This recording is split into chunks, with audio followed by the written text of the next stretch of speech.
श्री सुखदेव जी द्वारा परमात्मा की महानता का उपदेश। सुखदेव महाराज उस पारब्रह्म परमेश्वर का ही अवतार है। एक बार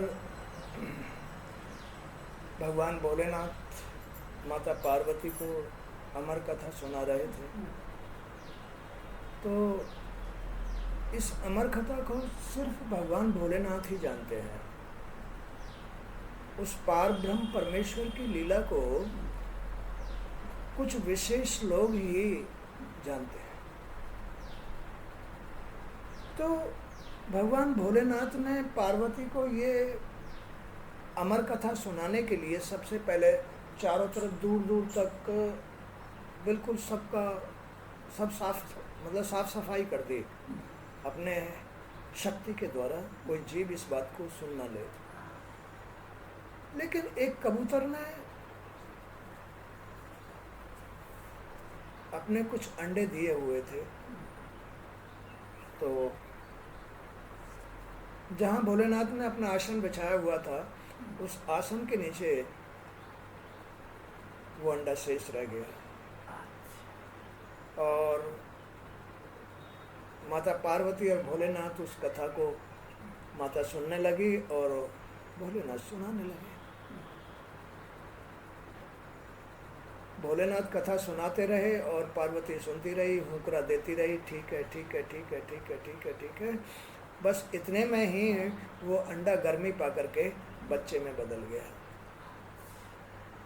अब माता तो सो गई, उसके बदले ये कथा सुनने लग गया और ये करने लग गया। भोलेनाथ ने समझा कि ये पार्वती ही हुंकरा दे रही हैं, लेकिन वो हूँ कर रहा था कबूतर का बच्चा। तो भगवान ने एक बार दृष्टि डाली, भोलेनाथ ने दृष्टि डाली कि पार्वती सो रही हैं या जाग रही हैं। देखा तो पार्वती सो रही थी। पार्वती, तुमने बहुत बड़ी गलती की, धोखा किया आपने। ये अमर कथा तुमने नहीं, किसी और ने सुन ली। तो उन्होंने जब अपनी दिव्य दृष्टि से चारों तरफ देखा, तो उनके आसन के नीचे ही एक छोटा सा बच्चा देखने को मिला और बस भोलेनाथ ने उसको मारना चाहा कि इस अमर कथा को मेरे सिवा कोई दूसरा नहीं जानता है, इसलिए मैं इसको मार दूंगा। बस आगे आगे वो कबूतर का बच्चा दौड़ने लगा और पीछे पीछे भोलेनाथ। वो बच्चा हाथ नहीं आया। वो व्यासदेव माने व्यास जो वेद शास्त्रों को लिखते हैं, शास्त्रों पुराणों को लिखते हैं, यानी जो गुरु लोग होते हैं। तो एक गुरु की पत्नी ऊपर छत के ऊपर अपने केस सुखा रही थी, तो सुखदेव महाराज ने यानी कबूतर के बच्चे ने और कोई सुरक्षा का स्थान न देख करके वो जवाएं ले रही थी, उसके मुंह के द्वारा अंदर पेट में चला गया। पेट में चला गया तो भोलेनाथ उसको मारने लगे। किसको? व्यास जी की घरवाली को। माने कि मैं तुझको नष्ट कर दूंगा, तेरे पेट के अंदर एक चोर है, मेरा शत्रु है, मैं उसके साथ साथ तुझे भी नष्ट करूंगा। व्यास जी ने कहा कि भोलेनाथ, आप तो आशुतोष हो, दया के सागर, ऐसा मत कर। इसने क्या बुरा किया है, इसका क्या दोष है? आपके यहाँ तो सच्चा न्याय है। अब इसने क्या दोष किया है, क्या गलती की है? वो अंदर इसके मुंह के माध्यम से अंदर चला गया, तो या तो आप अपराधी बन करके इसको मार दो तो तुम्हारा शत्रु नष्ट हो सकता है, या तुम आशुतोष ही हो, दया के सागर ही हो, तो इसे बख्श दो और अपने शत्रु को भी बख्श दो। भोलेनाथ को दया आ गई। चलो ठीक है। तो ये वही सुखदेव हैं। सुख माने तोता, माने तोता, तोते का बच्चा, वही कबूतर का बच्चा। तो वो समय आने पर 12 साल के बाद उसके मुख के द्वारा उसने जन्म लिया, फिर वापस लौट के आया। तो ये वो सुखदेव है। अब वो अपने पिता व्यासदेव के घर वो रहने लगे। कुछ दिन के बाद में बोले, पिताजी मैं तपस्या करने के लिए जाऊंगा। कि बेटा अभी तुम बहुत छोटे हो, अभी तुम्हारा तपस्या का समय नहीं है। नहीं पिताजी, क्योंकि वो तो अजर अमर थे, वो तो अमर थे, सुखदेव तो अमर थे, क्योंकि उन्होंने अमर कथा सुन ली थी। वो तो शिव स्वरूप ही हो गए थे। अब वो बोले कि नहीं पिताजी, मेरे लिए छोटा या बड़ा कुछ भी नहीं है, मैं तपस्या करने जाऊंगा। अब वो जरा से बच्चे और घर से बाहर तपस्या के लिए निकल गए। आगे एक नदी के अंदर कुछ स्त्रियां स्नान कर रही थी। तो सुखदेव जब उनके पास से निकले तो वो स्नान करती रही। स्त्रियों को कोई भी वो नहीं हुआ कि ये कोई आदमी जा रहा है तो हमें अपने वस्त्र पहन लेने चाहिए या अदब करना चाहिए। लेकिन वो स्त्रियों ने नदी के अंदर स्नान करती रही और कोई भी भेद नहीं किया। सुखदेव जाते रहे, पीछे पीछे सुखदेव के पिता व्यास जी वो भी दौड़े हुए पहुंच रहे थे। तो उन स्त्रियों ने वस्त्र पहन लिए लज्जा की वजह से कि ये कोई पुरुष है। तो लज्जा, स्त्री में तो लज्जा होती है ना, तो वो लज्जा की वजह से उन्होंने व्यास जी की वजह से कपड़े पहन लिए। तो व्यास जी ने कहा कि अरे बच्चों, तुमने जब ये सुखदेव जा रहा था तब तो तुमने कोई पर्दा ओला नहीं किया, लेकिन मैं आ गया तो तुमने ओला पर्दा क्यों किया? कि आप स्त्री का भेद जानते हो, तुम सांसारिक पुरुष हो और सुखदेव अमर है।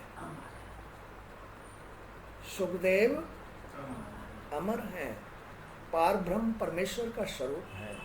इसलिए पार ब्रह्म परमेश्वर से तो हमारा कोई पर्दा है ही नहीं, भाई उनका ही तो हम स्वरूप हैं। इसलिए उनसे हमने पर्दा नहीं किया। तुम संसार का भेद जानते हो, इसलिए हमने तुमसे पर्दा कर लिया।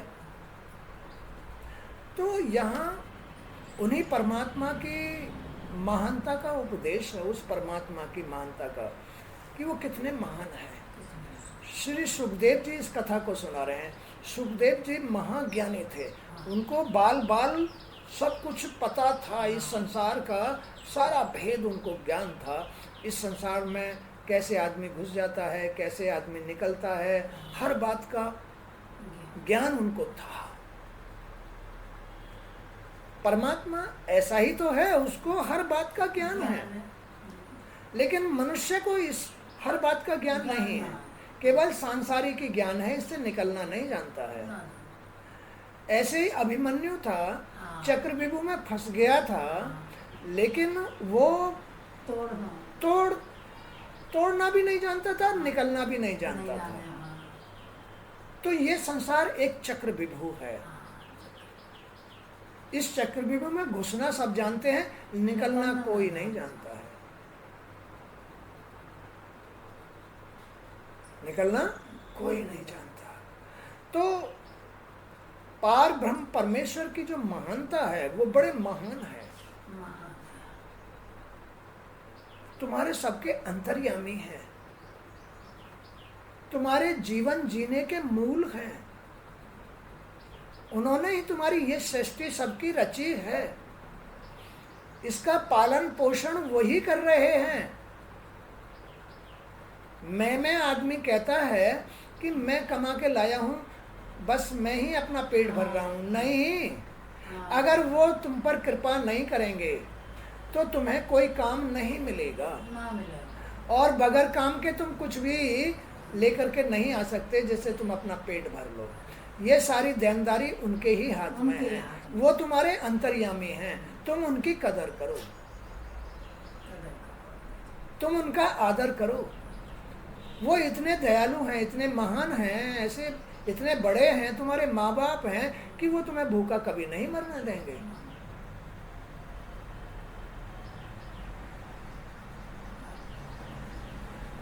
यही बात सुखदेव जी यहाँ सुना रहे हैं।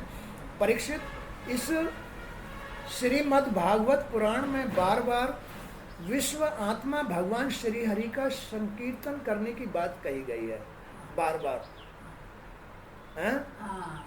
इस भागवत में बार बार यही समझाया जा रहा है कि तुम अपने अंतर्यामी परमात्मा की कदर करो, तुम उससे सांसारिक जो भेदभाव हैं उनसे अलग रहो, उनको तुम सांसारिक बातों से या सांसारिक क्रियाओं से कष्ट मत दो। वैसे तो तुम भगवान की आरती उतारते हो, तुम उनकी मंगल कामना करते हो, तुम उनकी आरती में उनकी स्तुति करते हो, वैसे तुम उनको कष्ट देते हो। ऐसा मत करो।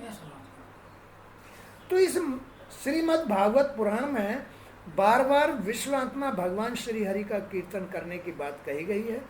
ब्रह्मा और रुद्र भी श्री हरि से अलग नहीं है। श्री हरि से ब्रह्मा, विष्णु और शंकर ये अलग नहीं है, श्री हरि के ही अंश अवतार हैं ये। क्या है वो? विष्णु तुम्हारा मन, कर्म तुम्हारा ब्रह्मा, भाग्य तुम्हारा भोलेनाथ। तो ये श्री हरि से अलग नहीं है, श्री हरि के ही अवतार हैं ये मन, कर्म और भाग्य।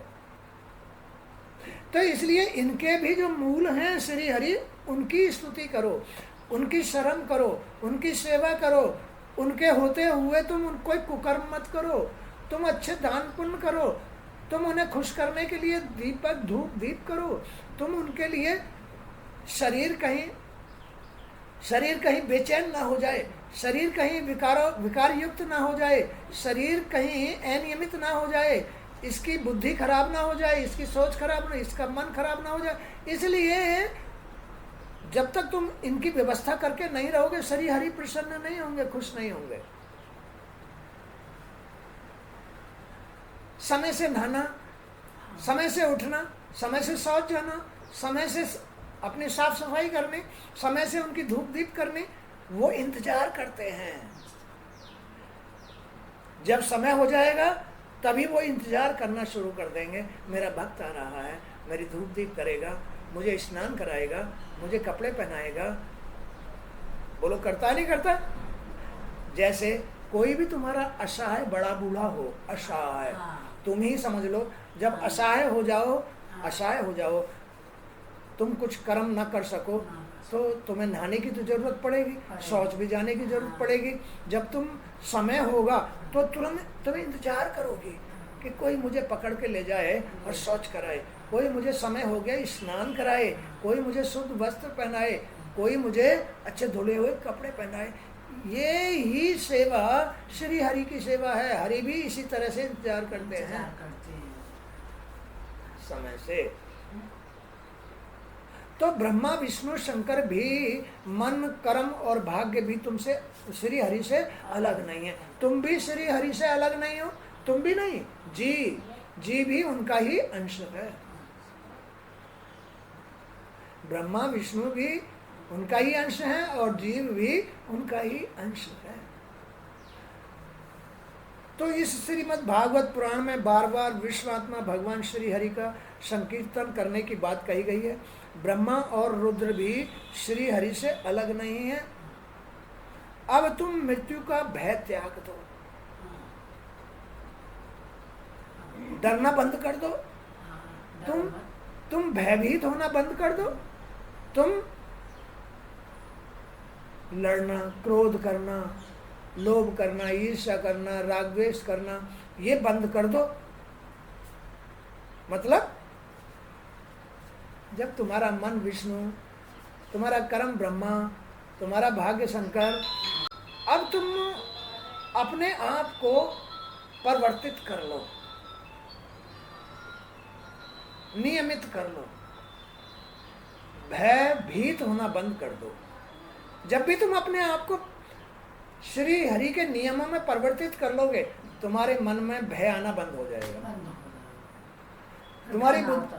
तुम्हारी बुद्धि भ्रमता से मुक्त हो जाएगी, तुम्हारे विचार उच्च हो जाएंगे। जब भी तुम इसके नियम देने शुरू कर दोगे, समय से स्नान करना, समय से शौच जाना, क्योंकि ये भी इंतजार करता है। ये सब ब्रह्म का ही रूप है। आत्मा जन्म और मृत्यु से परे है। तुम्हारे अंदर जो सच्चाई है, शुद्ध मन, शुद्ध बुद्धि, शुद्ध विचार, ये मृत्यु से बहुत परे हैं। माने कि इनको मृत्यु नहीं आती है। सच्चे जीव को, सच्चे शरीर को मृत्यु नहीं आएगी। जिसका शरीर सच्चाई में बदल गया है, सच्चा परिवर्तन ले रखा है, उसका मन सच्चा होता है, पवित्र होता है, शुद्ध बुद्धि, पवित्र बुद्धि होती है, शुद्ध विचार होते हैं, उसको मृत्यु नहीं आती है। वो परम पद प्राप्त किए होता है, उसको आत्मा कहते हैं। फिर ये सारा सिस्टम आत्मा में परिवर्तित हो जाता है। इसकी पवित्रता, इसकी नियम धर्म में परिवर्तन, शुद्ध मन, शुद्ध कर्म, शुद्ध बुद्धि, भाग्य हो जाता है। यही है आत्मस्वरूप। तब तुम श्री हरि का ध्यान लेने के लायक बन जाते हो। और जिसका श्री हरि से योग बन जाए, उसको कभी मृत्यु नहीं आती है, अजर अमर हो जाता है। कर सकते हो? कर सकता है कोई? कर सकते हो? कर सकते हो? कर लोगे? अरे वाह! जिसमें इसे करने की हिम्मत है, वो श्री हरि के नजदीक है, कर सकता है। वो हिम्मत श्री हरि का आशीर्वाद है। जिसमें हिम्मत है वो कर सकता है, और जिसमें पहले ही हिम्मत टूट जाए, मैं नहीं कर सकता, नहीं, तो नहीं होगा, तो नहीं होगा। आत्मा जन्म और मृत्यु से परे है। शरीर नष्ट हो जाने पर ऐसा लगता है कि जीव ब्रह्म में हो गया है, कि ये जीव ब्रह्म में हो गया। लेकिन नहीं नहीं नहीं नहीं नहीं नहीं, वो तो जन्म लेता है, मरने के बाद जन्म लेता है। ब्रह्म में कहाँ हो गया? ब्रह्म में तो मुक्ति हो जाएगी, मोक्ष हो जाएगा। फिर उसके कर्मों का भोग कौन भोगेगा? इसलिए भोगने के लिए वो जन्म लेता है। चाहे ले कुत्ता का, चाहे ले वो चूहे का, चाहे ले वो शेर का, जन्म लेगा अपने कर्मों के अनुसार, भोगने के लिए। तो आत्मा का जन्म मरण नहीं होता, आत्मा मुक्त हो जाती है, शरीर मुक्त हो जाती है। लेकिन जो आत्म स्वरूप नहीं हुए हैं, उनका जन्म मरण निश्चित है, और उनको उनके कर्मों के अनुसार जन्म मिलेगा। कोई कर्म के अनुसार कुत्ता बनेगा, कोई कर्म के अनुसार राक्षस बनेगा, कोई कर्म के अनुसार चूहा बनेगा, कुछ भी। तो उन्हें कर्म करने। अब आत्म स्वरूप जो पुरुष या स्त्री होते हैं, वो अपने मन से, कर्म से, अपने भाग्य से, सोच से सबसे पवित्र हो जाते हैं, और उनकी पवित्रता ही उनको श्री हरि से मेल करा के रखती है। पवित्रता ही श्री हरि से मेल कराने का अर्थ है श्री हरि की कृपा उन पर बरस रही है। ना उन्हें भयभीत होने की जरूरत है, ना भ्रमित होने की जरूरत है, ना कष्ट उठाने की जरूरत है, ना मेहनत करने की जरूरत है, वो तो आनंदित हो जाते हैं।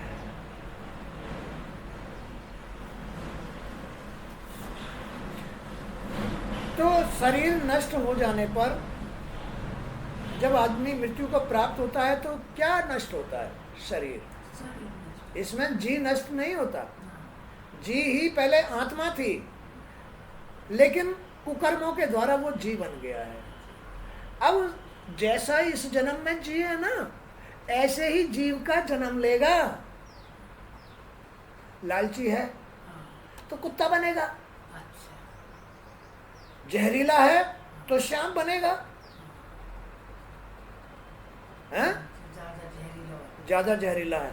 जो बहुत ज्यादा मेहनत करता है और लुक छुप के बेईमानी से जैसे भी, है ना, गधा बनेगा, भैंसा बनेगा, बोझा ढोएगा। जो ज्यादा वैश्यावृत्ति करता है उसे सांड बनना पड़ेगा, सांड बनना पड़ेगा। तो ये कर्मों के अनुसार भोग आगे भोग के लिए तैयार होना है।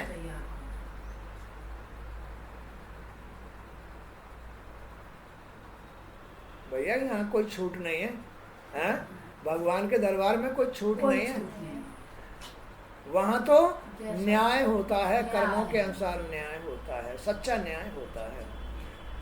तो इसलिए सावधानी के अनुसार आदमी को जीवन जीना चाहिए। तो यहाँ यही बात बतलाई गई है कि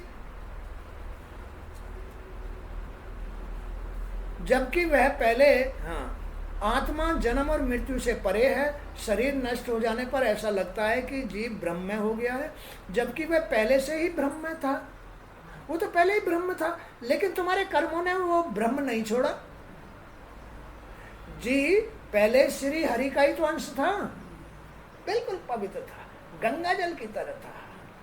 बच्चे को भगवान का रूप क्यों कहते हैं?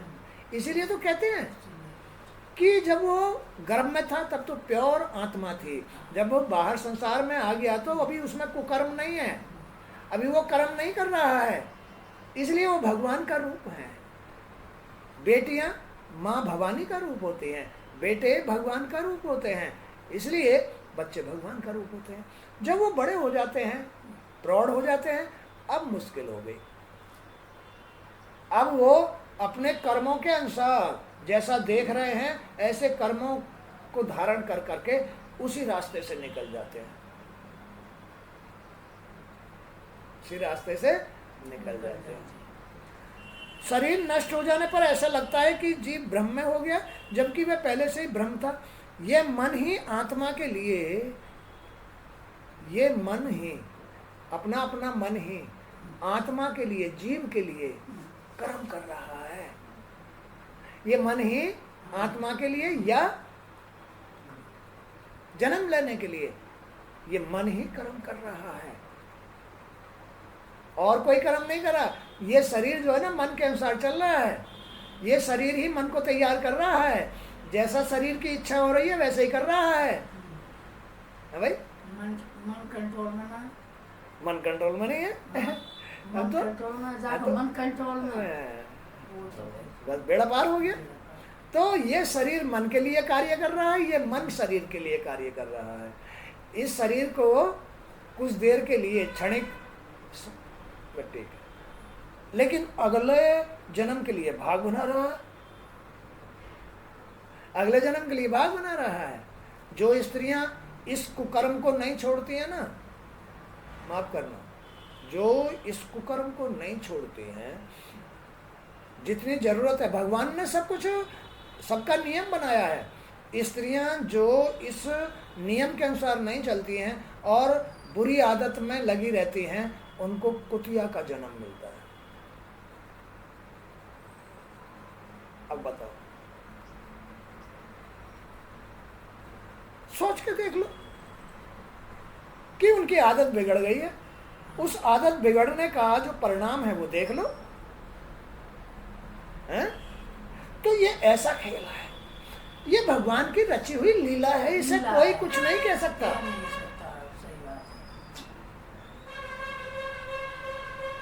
तो बस हैं?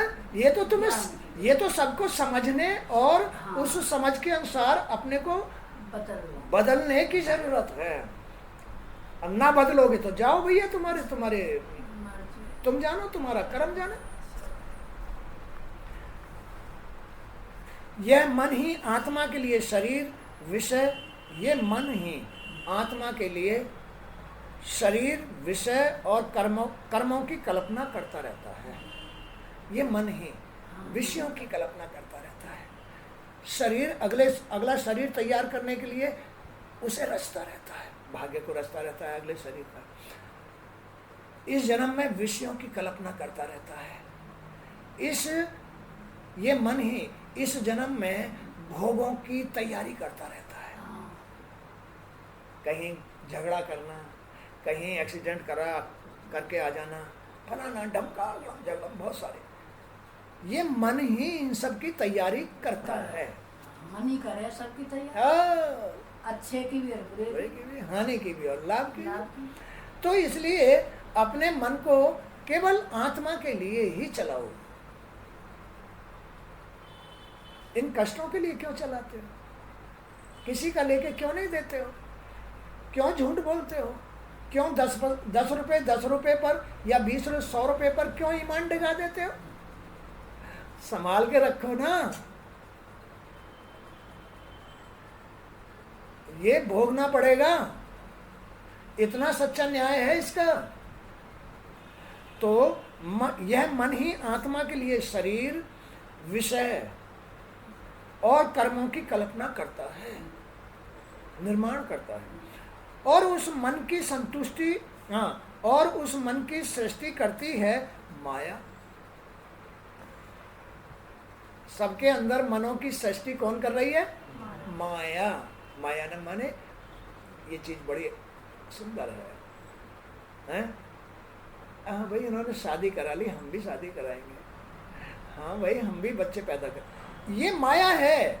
ये माया ही मन को भ्रमित करती है। माया ही मन को भ्रमित करती है, और मन ही तुम्हारे अगले जन्म का निर्माण, तुम्हारी बुद्धि को खराब करना, सोच खराब करना, तुम्हें संसार में ले जाना, या तुम्हें आत्मा से विमुख कर देना, या नरक में ले जाना, ये फिर तुम्हारा मन करता है। ये फिर सब मन करता है, और मन का निर्माण करती है माया। और माया का मूल है श्री हरि। और माया है क्या? इस शरीर की जरूरत है। शरीर की जरूरतें ही माया है। और इस माया का जो मूल है, जरूरतों का मूल है, वो श्री हरि है। जब भी इसमें जो जरूरत पैदा होती है, बस वो श्री हरि के अनुसार होती है। लेकिन उसका जैसा प्रारब्ध होता है, उसके अनुसार जरूरत पैदा करते हैं। चलिए, अन्यायी नहीं है कि नहीं वो संत है तो उसको जरूरत बना देंगे विषय भोगों की, ना, ऐसा नहीं है। जो प्रारब्ध से लिखा के लेके आया जैसा है, बड़ा सच्चा न्याय है उनका। तो यह मन ही आत्मा के लिए शरीर विषय और कर्मों की कल्पना करता है, और उस मन की सृष्टि करती है माया। ये माया ही अविद्या है, नरक में ले जाने वाली, कष्ट देने वाली, रोग पैदा करने वाली अविद्या, जिसको कह देते हैं बड़ा दुष्ट आदमी है, विद्याहीन है, इसके पास विद्या नहीं है, लक्षण नहीं है, इसके पास कोई संस्कार नहीं है, इसके पास सुमत, उसको कहते हैं अविद्यावान। जो अनियमित पुरुष होते हैं, अनियमित स्त्रियां होती हैं, जिनके पास नियम धर्म नहीं होते हैं, वो अविद्या है। इस अविद्या का निर्माण करती है माया, बुराइयां। अब यही माया मन में विद्या का निर्माण करती है। अब तुम यहाँ कैसे आने लगे? माया ने तुम्हारे ऊपर, भगवान ने माया के द्वारा तुम पर कृपा कर दी, सतोगुण पैदा कर दिया। अब सतोगुण में श्रद्धा होगी, मन में श्रद्धा, चलो भागवत, चलो नहा धो लो, जल्दी जल्दी साफ सफाई काम निपटा ले, चलना है भाई भागवत सुन। ये भगवान की माया के द्वारा तुम्हारे मन में बस श्रद्धा जगा दी, अपनी श्रद्धा जगा दी।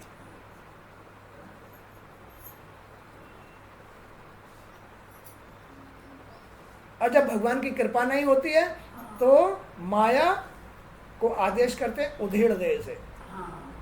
क्या? उधेड़ दे से। भगवान माया के द्वारा उसको उधेड़ देता है बुरी बुरी आदतों में, अविद्या के साथ जोड़ देता है। और भक्तों को हमेशा, उनके मनों को हमेशा विद्या के साथ जोड़ कर रखता है, सच्चाई के साथ। विद्या माने उनकी प्रकृति को शुद्ध रखता है। ये प्रकृति ही माँ दुर्गा नारायणी है। जब जिसकी प्रकृति भगवान ने शुद्ध, जो माँ लक्ष्मी को जोड़ दिया है, शुद्ध प्रकृति को जोड़ दिया है, तो बस उसके घर में सुख, शांति, आनंद, वैभव, ऐश्वर्य, धन, संपत्ति सब कुछ मिलेगा इनकी कृपा से।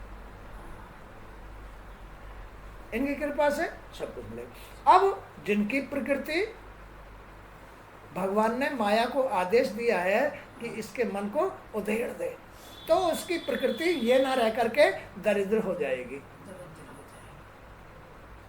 कैसी हो जाएगी? विषयों में, विकारों में, भूलों में गंदी मैली हो जाएगी। प्रकृति मैली हो जाएगी। उसका नाम है दरिद्रता। क्या नाम है उसका? दरिद्रता। उस प्रकृति का अंदर अंतःकरण बेईमान हो जाता है, उसको कहते हैं बेईमान, बेईमान। और जिनकी प्रकृति शुद्ध होती है उसको कहते हैं ईमानदार। बड़ा सज्जन पुरुष है, विद्यावान है, ज्ञानी ध्यानी है, उसकी ऐसे बड़ाई होती है।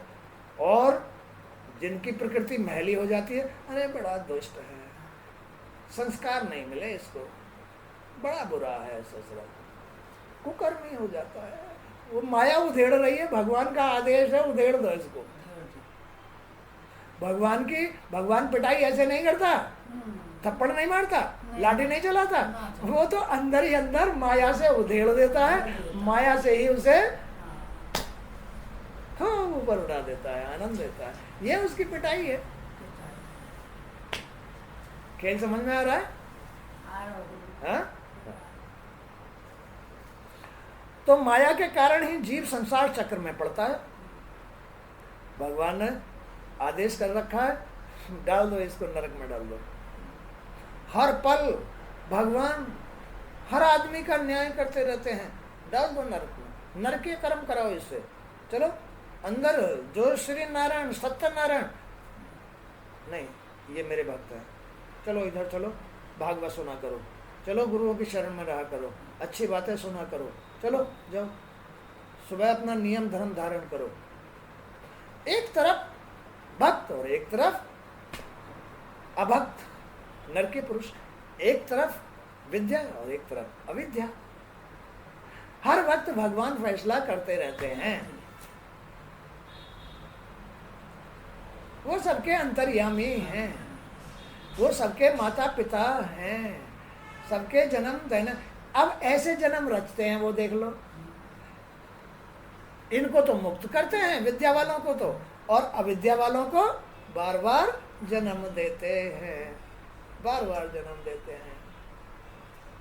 जन्म ना लेंगे तो कष्ट कैसे मिलेंगे, और भोग कैसे भोगेगा? भोग कैसे भोगेगा? तो ये खेल है। तो ये अविद्या ही, ये माया ही अविद्या है। माया के कारण ही जीव संसार चक्र में पड़ता है।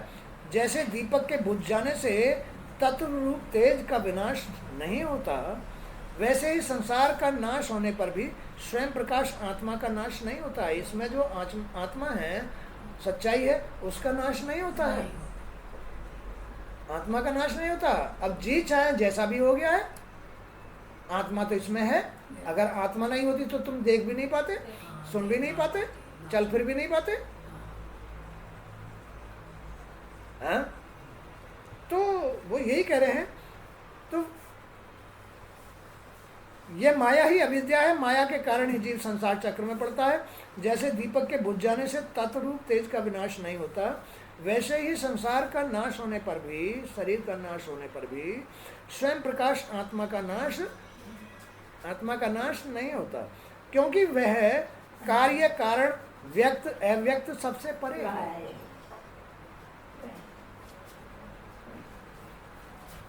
वह आकाश के समान सबका आधार है, सबका आधार है, नित्य है और निश्चल है। नित्य है, वो रोज सबके अंदर है, सबके अंदर है। निश्चल है, वो इधर उधर नहीं भागता, सबके अंदर है, शांत रहता है, विश्राम में रहते हैं। वो अनंत है। हाँ? तुम देखो ना, सब अपना अपना शरीर देखो जरा, कितना ताजा, अच्छा महसूस होता है।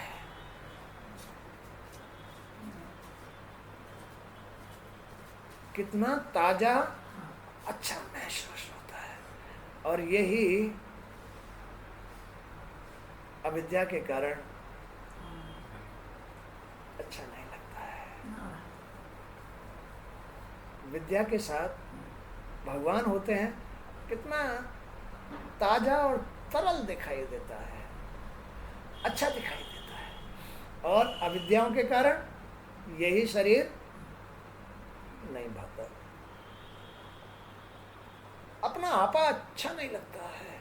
इसके अंदर आत्मा है, आत्मा निर्णय लेकर के बताती है आदमी को कि तूने ये कुकर्म कर लिया। वो छुपती है, वो इसमें छुप जाती है। जिस टाइम भी कुकर्म हो जाता है, छुप जाती है। चेहरे काले पीले हो जाते हैं, आंखें काली, चेहरे काले, शरीर गिरा पड़ा। आत्मा कहती है, दुष्ट, तुझे शर्म नहीं आती है? आत्मा कहती है, दुष्ट, तुझे शर्म नहीं आती? इसमें श्री हरि का वास है, तेरे माँ बाप का वास है, तू उनकी तो कदर कर। है? इसलिए आत्मा साथ छोड़ करके श्री हरि में जा मिलती है उसी समय। फिर इसमें क्या रहता है? अविद्या, काले, आंखें काली पीली हो जाती है, चेहरे काले पीले हो जाते हैं, वो तेज चला जाता है। ये जो तेज है चेहरे पर, ये आत्मा का तेज है। श्री कृष्ण के जो चारों तरफ ये ललामी आ रही है, ये आत्मा का तेज है। ये क्या है? ये आत्मा का तेज है।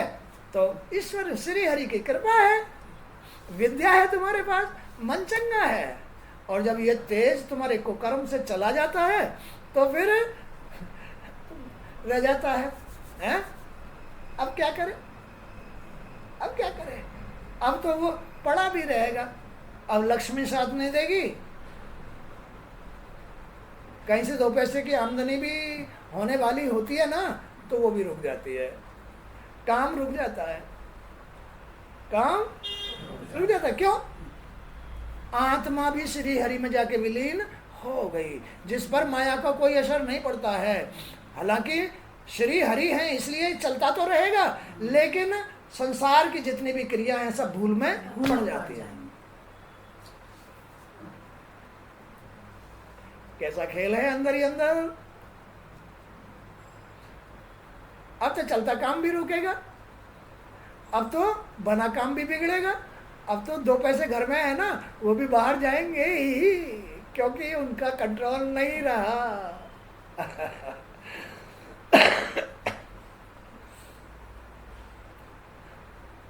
आत्मा यही तो काम करती है, नहीं तो आदमी बस जीभ चट्टो पड़ जाती है। जब भी वो माया उसे उधेड़ती है ना, जीभ चट्टो पड़ जाती है ना। शरीर बार बार इच्छाएं जागृत करता है, सोच, पैर कहते हैं चलो वहाँ चलना है, अरे वहाँ पार्क में विश्राम करना, चलो आज फलानी जगह चलते हैं, चलो फलानी जगह चलते हैं, वैसे वृत्ति करते हैं। ये माया मन से इस जीव को उधेड़ती है। लेकिन आत्मा का काम उधेड़ना नहीं है, आत्मा का काम है उसको शांत करना, शांत रखना, बुद्धि शुद्ध रखना, विचार शुद्ध रखना, कुकर्मों से बचाना और माँ लक्ष्मी को उसके घर में बसाना।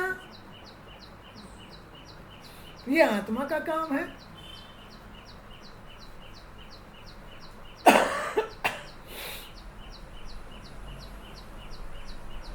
तो कहने का मतलब ये है कि भाई अपने घर के दुश्मन मत बना करो, अपने घर का ख्याल रखा करो।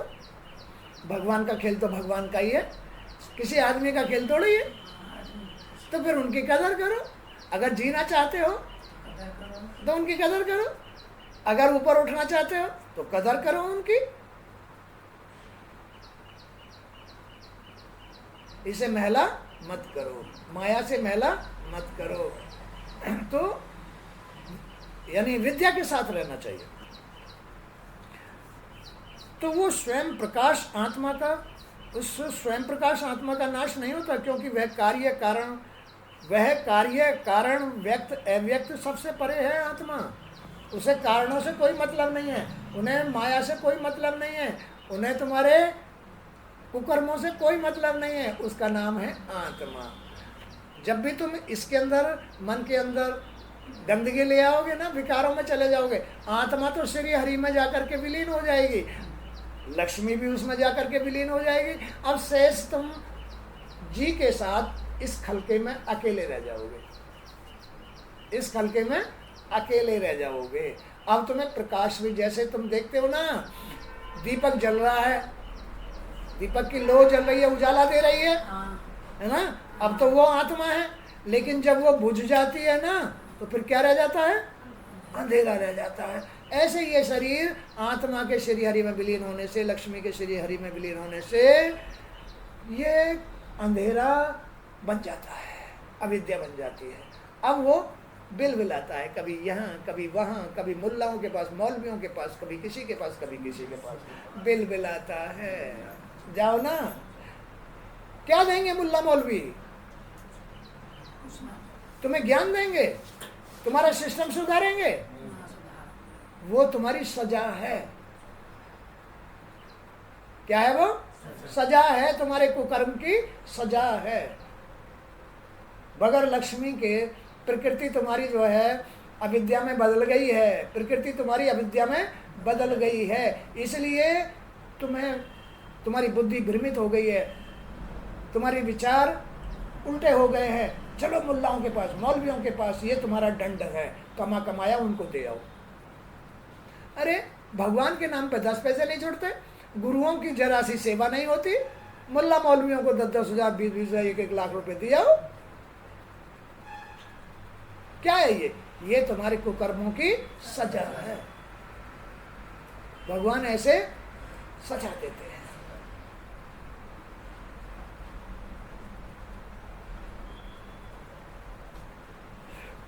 हे राजन, ये सुखदेव सुना रहे हैं इन बातों को परीक्षित को। हे राजन, तुम अपनी विशुद्ध बुद्धि में परमात्मा के स्वरूप का चिंतन करो खाली। ये भगवान ने सिस्टम ऐसा बनाया है कि अपनी बुद्धि को चैतन्य रखो, अपनी बुद्धि में श्री हरि का चिंतन चलता रहे। ये कब चलेगा? जब तुम्हारे मन में विद्या होगी, तब बुद्धि में भगवान का चिंतन चलेगा। ऐसे नहीं चलेगा। जरा भी पैर फिसल गया, जरा भी मन में काई हुई तो पैर फिसलेगा, बुद्धि फिसलेगी, बुद्धि फिसलेगी तो चिंतन रुकेगा, रुकेगा ना। ऐसा सिस्टम है ये।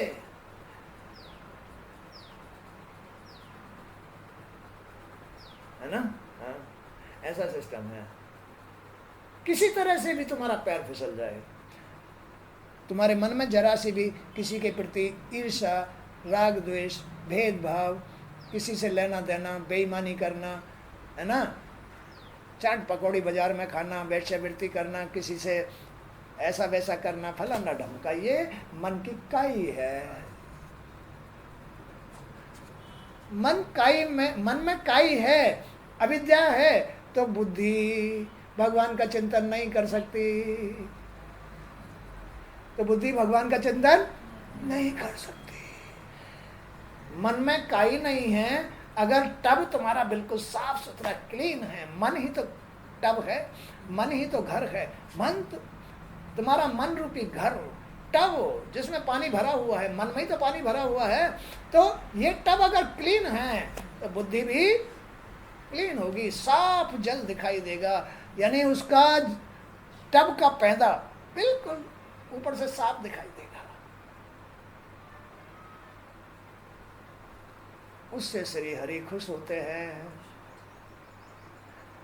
नारायणी दौड़ के अपने बच्चों से प्रेम करती है, लाड़ दुलार करती है। माता प्रकृति, अंदर प्रकृति उसको संभाल लेती है।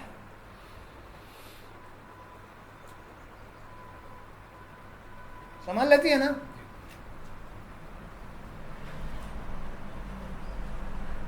तो हे राजन, तुम अपने विशुद्ध बुद्धि में परमात्मा के स्वरूप का, विशुद्ध माने जिसमें जरा भी अशुद्धि ना हो, विशुद्ध बुद्धि हो, तो तुम अपने विशुद्ध बुद्धि में परमात्मा के स्वरूप का चिंतन करो।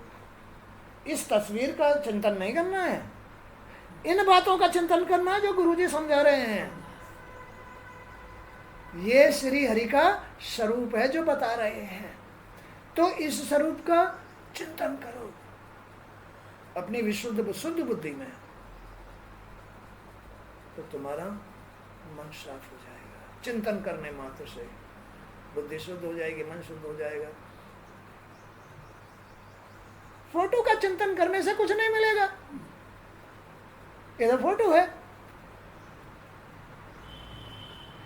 इनको हमने सच्चे मन से माध्यम बना रखा है, इनके हम हाथ जोड़ते हैं, इनके माध्यम से श्री हरि को हमारा प्रणाम पहुंचता है। वो सर्वव्यापी है, इनमें भी है, इनमें भी है, सब में है। वो सर्वव्यापी है, सर्वाधार है, किसी भी तरीके से वो सुन लेते हैं। तुम किसी भी माध्यम से सुनाओ, उन तक खबर पहुंच जाती है। तुम अपनी विशुद्ध बुद्धि में परमात्मा के स्वरूप का चिंतन करो और अपने हृदय में स्थित परमात्मा के स्वरूप का साक्षात करो। विशुद्ध बुद्धि से चिंतन करो, अपने हृदय रूपी सिंहासन पर उनके दर्शन करो। लेकिन मन चंगा तो खटौटी में गंगा, बिना विचारे जो करे सो पाछे पछताए। काम बिगाड़े आपनो जग में होत हंसाए। चित में चैन न पावे, खान पीन सम्मान आदि कुछ मन न भावे।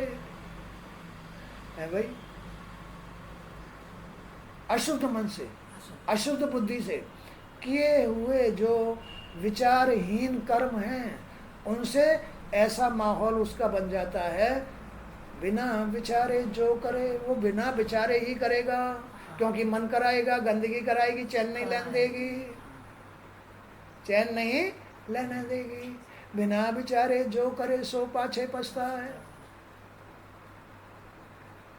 अशुद्ध मन से, अविद्यावान मन से, काई मन में काई आ रही है, उस मन से बुद्धि अशुद्ध है, उससे जो कर्म करता है ये बिना विचारे कहलाता है।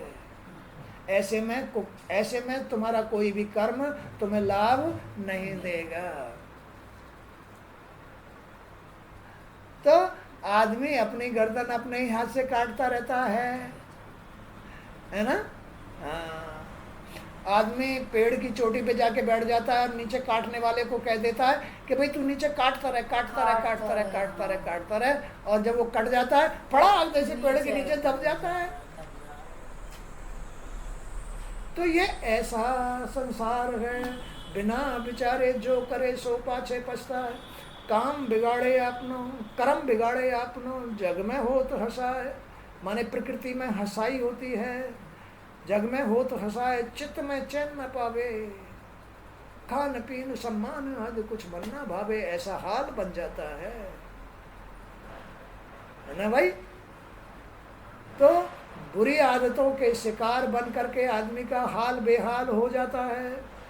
इसलिए अपनी शुद्ध बुद्धि से उनका चिंतन करो तो हृदय पर उनको पाओगे, तो हृदय पर वो मिलेंगे तुमको। चिंतन बता दो।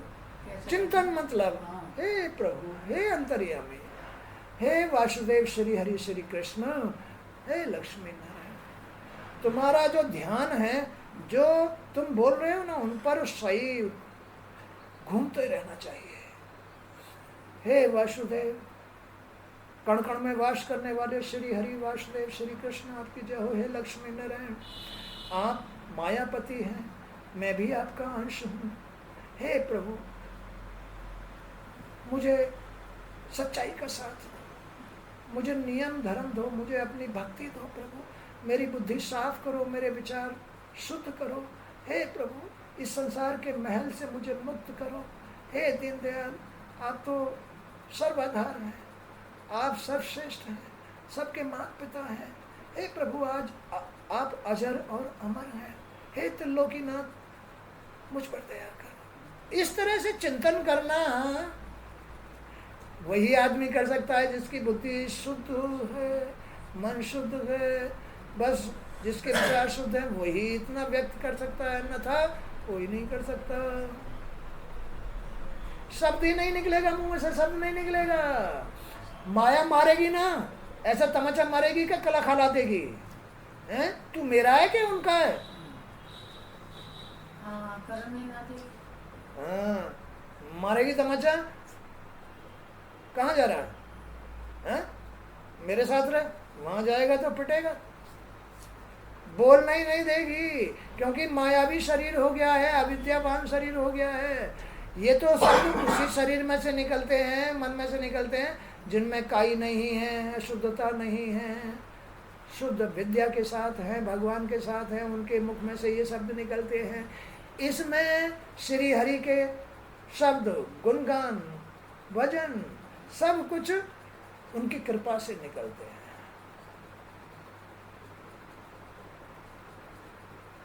ये ऐसा खलका है,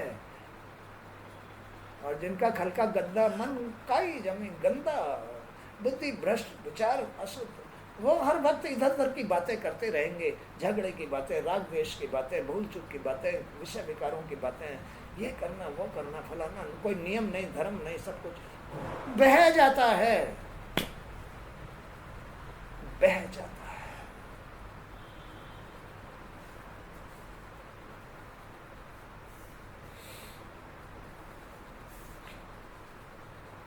तो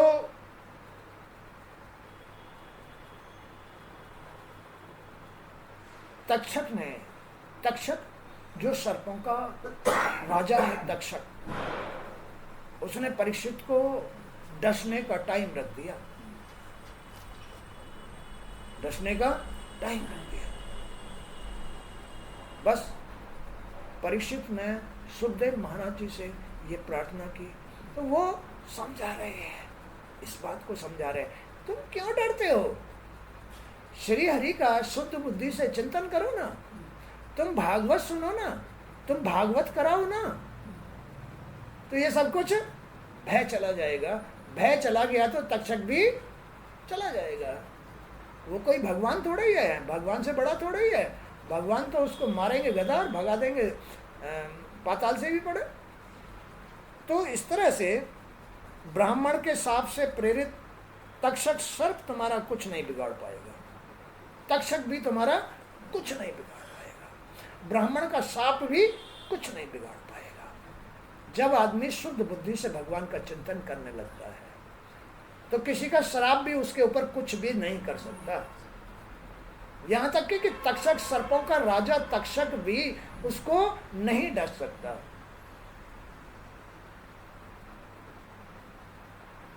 माया ऐसे ही इन्हीं से ही तो डसवाती है, तक्षक से ही तो डसवाती है माया। तक्षक की तो बात ही क्या, स्वयं मृत्यु भी तुम्हारे पास तक नहीं आ सकती, मृत्यु भी तुम्हारे पास नहीं आएगी। तुम तुम अपने वास्तविक एक रस अनंत अखंड स्वरूप में स्थित अपने मन को एक रस अखंड रूप में स्थित कर लो। मन को स्थिर कर लो कि हमें अपने सच्चे मन से ही जीवन व्यतीत करना है। तुम अपने मन को एक रस अखंड, अखंड कभी भी खंडित ना हो, एक रस अखंड मन बना लो, तो तुम्हारा मृत्यु भी कुछ नहीं बिगाड़ पाएगी, तक्षक भी तुम्हारा कुछ नहीं बिगाड़ पाएगा, तक्षक भी कुछ नहीं बिगाड़ पाएगा। बताओ ये बात सच्ची है या झूठी बातें हैं? ये अरे तो फिर सच्ची बातों को क्यों नहीं अपना रहे हो? फिर झूठी बातों में क्यों रमे हुए हो? क्या रखा है उसमें? मक्खन लग रहा है क्या? बताओ भाई क्या लग रहा है? क्या है? मन की काई, मैला मन, मन में काई लगी है। पैर तो फिसलेगा, बार बार फिसलेगा, हैं? कोई हौद बनी हुई है, ट्यूबवेल चल रही है, ले ये हौद में ही स्नान कर लेते हैं। कपड़े उतारे, हौद में घुस गए, है ना? ट्यूबवेल चल रही है, हौद से पानी निकल रहा है। अब जब हौद में घुस जाओगे ना तो काई तुम्हारा पैर रुकने नहीं देगी, हैं? रुकने नहीं देगी। हौद में घुस गए, तुम हौद में घुस गए, यानी तुम्हारे मन में जो काई घुसी हुई जमी हुई है ना, वो जी को रुकने नहीं देगी, जी को रुकने नहीं देती है। वो काई फिसलाती रहती है, हैं?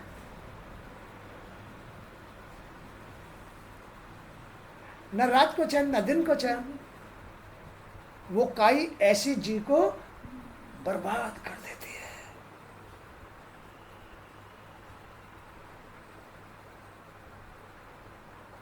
ये काई बुरी आदत कहलाती है, अविद्या कहलाती है, गंदगी कहलाती है। हौद में तो गंदगी है ना। जब तक तुम उसको सुखा करके अच्छी तरह से उसको नहीं रगड़ के छुड़ाओगे, तब तक वो काई तुम्हें इसी तरह से फिसलाती रहेगी। अब मन की काई छुटानी आ गई, नहीं आई? कैसे कैसे? मन को सुखा दो, हौद को बिल्कुल, जो उसमें पानी है ना उसको बिल्कुल साफ कर लो, और उसको खूब ब्रश से रगड़ रगड़ के मन को खूब अच्छे अच्छे विचारों से उसे साफ कर दो।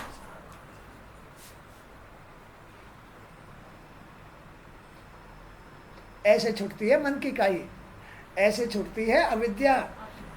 ये अविद्या है, ये काई तुम्हारा विनाश है, ये काई तुम्हारी मृत्यु है, ये काई तुम्हारी हानि है, रोग है। अरे छुटा लो, एक बार नहीं 10 बार छुटाओ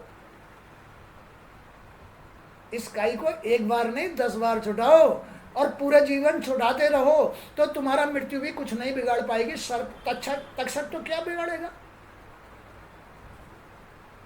ब्राह्मण का अभिशाप भी तुम्हारा कुछ नहीं बिगाड़ सकता, अगर तुम्हारा मन, तुम्हारी हौदी साफ है तो। जिसमें तुम स्नान करते हो रोज, वो हौदी तुम्हारी साफ है तो तुम्हारा कोई कुछ नहीं बिगाड़ सकता।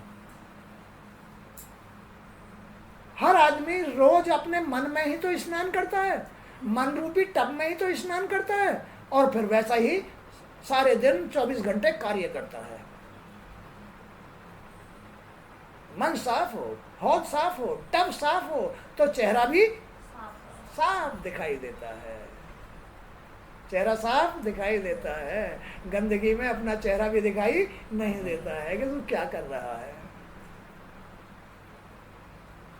तो वही बात यहाँ समझाई है। इस प्रकार तुम अपने आप को अपने वास्तविक एक रस अनंत अखंड स्वरूप में स्थित कर लो। उस समय यदि तक्षक आकर तुम्हें डस भी ले तब भी मत घबराओ।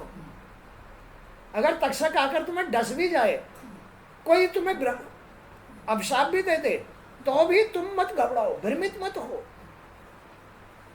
क्योंकि तुमने शुद्ध बुद्धि से अपने भगवान का स्मरण चालू कर रखा है, तुम्हारा मन पवित्र है, फिर भी तुम्हें तक्षक आगे डस ले, ब्राह्मण श्राप दे दे, कुछ भी, तो घबराओ मत, हानि नहीं होगी, हानि नहीं होगी, तुम्हारा कोई कुछ नहीं बिगाड़ सकता। वो अपनी जीभ घिसा के चले गए। जाको राखे साइया मार सके ना को। इसलिए भगवान की शरण में रहने वाला चाहे कितना ही बुरा समय आ जाए, घबराओ मत, चिंतन करो उनका साफ मन से। अपना चेहरा देखो रोज अपनी टब में, है? कैसा चेहरा है तुम्हारा? चेहरा दिखाई देता है ना अपने मन में? साफ मन में दिखाई देगा, लेकिन गंदे मन में चेहरा दिखाई नहीं देगा। तो तुम भी चिंता मत करो, भगवान की शरण में रहो, भागवत सुनो, तुम भी चिंता मत करो। यहां भी तो भगवान का भजन हो रहा है, यहां भी तो तुम्हारा मन साफ हो रहा है? तुम्हारी बुद्धि शुद्ध हो रही है। बस यहां भी मृत्यु की दाल नहीं गलती है। जहां भागवत भगवान की कथा सुनाई जाती है, कोई आदमी सुनता है, वहां उसका मन साफ, उसकी हौद अपने आप साफ हो जाती है और वहां मृत्यु की दाल नहीं गलती है। तुम चिंता मत करो, तुम अपने आत्म स्वरूप में